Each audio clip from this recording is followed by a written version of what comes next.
Growth shares. What are growth shares?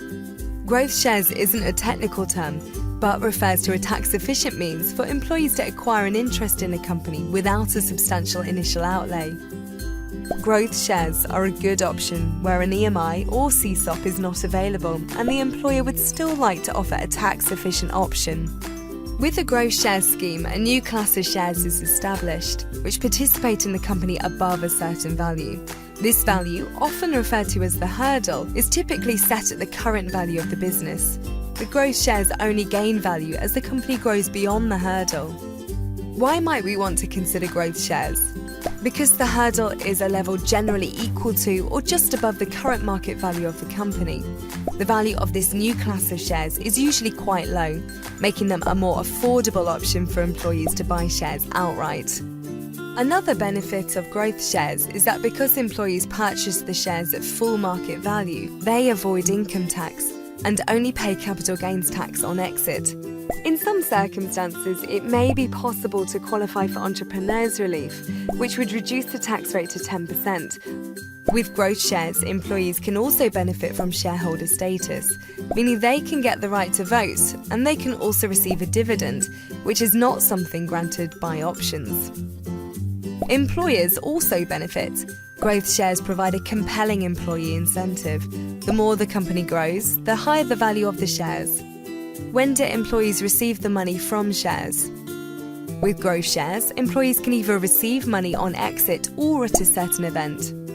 In most cases, when the shareholder sells the shares, they would receive the increase in the value of the shares after they have been issued, the difference in the value when the shares are sold and when they are first acquired. Alternatively, the shareholder may receive a certain value when certain performance targets are reached. This setup is less common. Would growth shares be good for our company? They may be most attractive when they qualify for a 10% tax rate. Growth shares are best suited for privately owned companies who have good potential for growth, or where the current value of shares is too high for employees to afford full market value. What are the disadvantages? The main disadvantage with using growth shares is that, unlike cash bonuses and EMI options, the gain on the shares cannot be treated as tax deductible. Growth shares can often be expensive to set up as they will always need to be customized to the individual company, and the initial valuation can be complex. Generally speaking, implementing growth shares can be a complex process, and this is often something that discourages companies from participating. How do we go about setting up growth shares?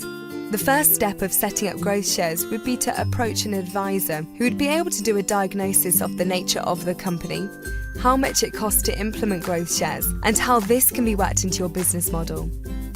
How can we find out more? If you'd like to find out more about what kind of share scheme might work in your company, we have a number of additional short animated tutorials that will give you the information you need. Postlethwaite are a law firm specialising in employee share ownership. We are employee owned ourselves, and we feel that this helps to make the company a fulfilling and engaging place to work, benefiting our own business. Get in touch.